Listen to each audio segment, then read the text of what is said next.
Well, I'll be breaking most of Tom Ponton's rules about giving speeches, just as a head up. And that was a great introduction, Dan. I knew you were a good writer. I didn't know you were that good. Fiction never sounded so great, so I appreciate that very much. I know that quite a bit of it about Liz and the family was absolutely true. And since you did that way, I'm gonna make sure I don't read the next couple of portions. I thought you were going to go in a different direction, so I'll remove that from the speech and go in a, well, you've already told me what I'm gonna, or you've already told everybody what I'm gonna do. So I'll go ahead and just do it, I guess. Anybody needs to get a drink and get up and mill about. That's what happens at home anyway, so. There's so many people to congratulate and thank on such a wonderful night. And so that's the first rule I'm going to break on Mr. Ponton's rules. First, congratulations to Peggy, Rick, and Tom. You're all so very special, so unique, and so deserving, and I want to thank you for letting me share this night with you. Peggy, you have shared your heart and your talents with the entire Smith family, and we are forever grateful. Rick, you taught our sons, and because of their stories that they told, you were a frequent presence at our dinner table. Tom, you are a master storyteller and historian. DeMatha is fortunate to have someone who loves this place so much. You've all had such a tremendous impact on so many people here at DeMatha, including the DeMatha and including the Smith family. And while it is true there's only one DeMatha, it's also true there's only one Peggy Stawinski, one Rick Reeves, and one Tom Ponton. Thank you to Dan and Father James and all those involved in putting together and sustaining this tradition of celebrating and honoring the commitment, dedication, sacrifice, and devotion of faculty, staff, and administration at DeMatha. Thank you to those who helped get me to DeMatha in 1987, at least as a teacher, John Moylan, Father James, who was the rector, as Tom pointed out then, when I came here at that time, and Dan, who was the English department chair.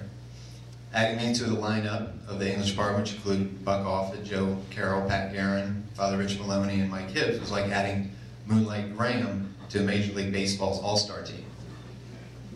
Now, Moonlight Graham was immortalized in Shoeless Joe Jackson and Field of Dreams. He became a very fine medical doctor, but he managed to appear in only one Major League game and did so without actually recording an at-bat. So I appreciate the English department letting me play more than one game and even giving me an at-bat occasionally. Thank you to Morgan Wooten and Neil Murphy for allowing me to share space on your bench for 9 years. From practices to games, from scouting opponents to reviewing film, from working clinics to running camps, from visiting in the White House to playing in France, from eating Lito's Pizza to going to Cumberland, it was without a doubt the quickest 9 years of my life. Liz and I started as 2 and grew to 7 in what seemed like overnight. We are eternally grateful to you and to Kathy and Maureen. You helped us survive those early years. Thank you to Father Albert Anuszewski for letting me join him in the work at the campus ministry when I returned in 2001. Thank you to the entire English department, especially Tom Krasowitz, for working the Vulcan mind meld on Dan, which prevented him from remembering that I had been an economics major when he hired me initially. So I appreciate that. And thank you to all the current colleagues in the English department who show a dedication to their students and a commitment to their craft, which is inspiration. Thank you to Mike Jones, Chris Thomas, and Debbie Bender for letting me crash their party in the admissions department. I always think of the panic Dan felt when I finally figured out that the admissions job had nothing to do with holding the door open for the students arriving at the school in the morning like he told me it was, but instead had to do with reading applications and talking to prospective students. So Dan, once again, you win some and you lose some. Special thank you to Father Damien. Not only was he the celebrant at our wedding, but he baptized all 6 of our children, 5 in the DeMatha Chapel, and was a celebrant at our 10th and 25th anniversary masses. We are very fortunate to have you in our lives. Thank you to my family, to my mom and dad, ones who got me to DeMatha in the first place in 1979, and to my brothers and sister, who not only didn't squabble over their youngest brother going to a different school, but thoroughly supported it. I do remember, however, on more than one occasion, my older brother Mike's eyes growing in envy as I cruised out of the neighborhood in my fire red Ford Pinto. It did have a hatchback. Thank you to Daniel, Matthew, Nathan, Sean, Maria, and Joe, Dean Smith. I would not be the teacher, the coach, or the father I am without having each of you in my life. Determined, inspiring, loyal, enthusiastic, talented, resilient. I did this when we did our 25th anniversary, and I apologize again for that. I'm so proud to be your father. So proud that I might even start writing a Christmas newsletter in order to highlight some of their achievements, just subtly, so that people know what the Smith family is doing. Finally, thank you to Liz. You have been a wonderful model for me about what a master teacher is. Your love for our children, your devotion to the many children you have taught, as well as to their families. Your compassion for your friends, your tireless spirit, your never-ending support for all I have done at DeMatha is overwhelming. You even worked Friday night bingos just so I could say we went out on a date. So I appreciate that. Your love, your sacrifice, your selfless approach to our family have made all the difference. In Chinua Achebe's Things Fall Apart, one of the main characters, Obieka, reflects on a husband and a wife who've lived in his village. It was always said that they had one mind, Obieka recounts. I remember when I was a young boy, there was a song about them. You could not do anything without telling her about it. Thank you, Liz, for sharing everything you are with me. Thank you for taking the long way around, even if it was quicker than we actually anticipated. Mikkel Molinare tells a friend in Shadow of the Wind that making money isn't hard in itself. What's hard is to earn it doing something worth devoting one's life to. Fortunately for me, and I would say for many others in this room, I've been able to find that place and that work, if you can call it that.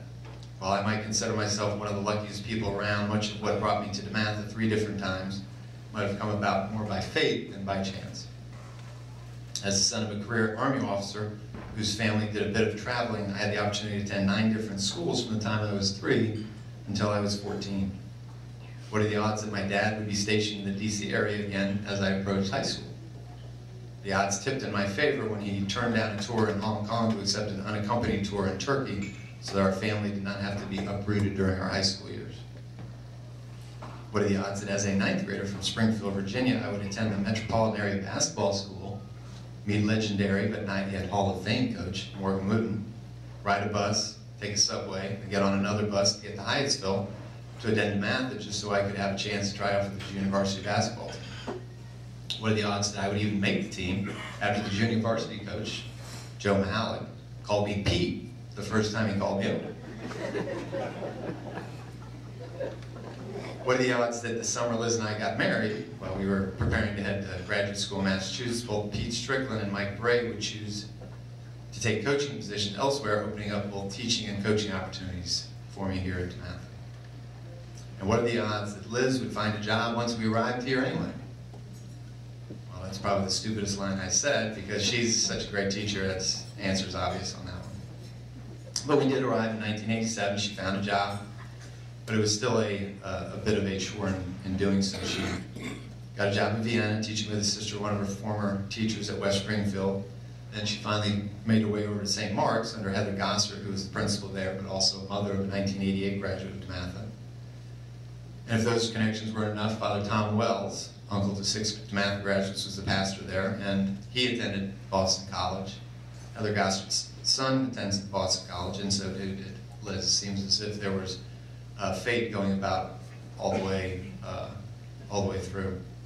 After we decided to take a short excursion down to Texas in 1998, some people thought we just went on a short vacation, but we were back within the year. How did the fates treat us upon our return? We, by we, I mean most of us, Daniel was our late acquisition. We were welcomed first into the Casarellas home and then to the McMahon's home for a total of 6 months while we looked for a house. Thank you, Giovanna and Donna, for treating our children as if they were your own. During this time, Liz returned to a job at St. Mark's. I landed a job as a long-term sub at a Catholic elementary school in Alexandria, teaching for one of Liz's friends, a teacher who is now the principal that she had taught with in her first year at Vienna. It seems as if everything just constantly came around in circles. After 2 years at Bullis, working with both Dan and our very good friend Mike Hibbs, the fates steered me back into DeMatha. While I think that being at DeMatha was in the cards all the time, the same idea has not occurred very often to my students. Early in my teaching and coaching career, one of my students would discover where I went to college, and with a look of disbelief on his face, asked me, "Well, what are you doing teaching here then?" The class would laugh. I'd give the offending scholar, I put that in quotes, a 0, and then we'd go on with our day. I was a younger teacher then and much more vengeful. In retrospect, I should have just replied with a question of my own. Well, if I weren't at DeMatha, where would you have me be?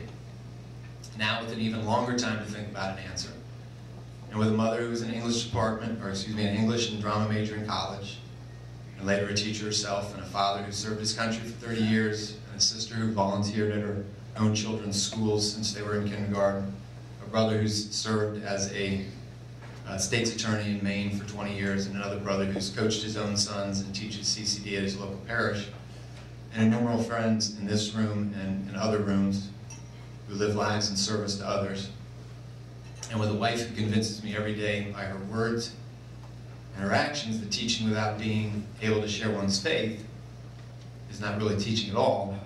What I should have asked is, where else could I possibly be? In the second half of Plato's Allegory of the Cave, Glaucon and Socrates discuss, among other topics, what education is and what responsibilities those who have made the ascent out of darkness have to their fellow citizens. Socrates argues that unlike other states, or in my case, unlike other families or other schools or other communities, where no one has fostered their growth, here in my family, in my school, in my community, we've brought you into existence for your country's sake, as well as for your own, to be as a leader. You've been better and more thoroughly educated than those others, and hence are more capable of playing your part as a man of thought and as a man of action. As a result of this education, Socrates says, you'll find life in our commonwealth, and I say again, in my family, my community, my school, no mere dream where they fight about shadows and quarrel over power, but instead a place where people are rich, not in gold, but in the wealth that buys happiness, a good and wise life. And so I would ask again, where else could I possibly be? We've been told that a city set on a mountain cannot be hidden. We've been encouraged to bring good news to the afflicted, bind up the brokenhearted, proclaim liberty to the captives, release to the prisoners. Given the call to do so, how could I not have found my way here, whether by chance or by fate? And looking back, maybe there was always only one road to take. I'm blessed to be here with you tonight. I'm blessed to have your friendship. I'm blessed to be one of you. To borrow freely from St. Francis, I have found what is mine to do, and pray that the Lord allows me the grace and humility to continue to do so with all my friends and my family deep into the future. Thank you so much for this night.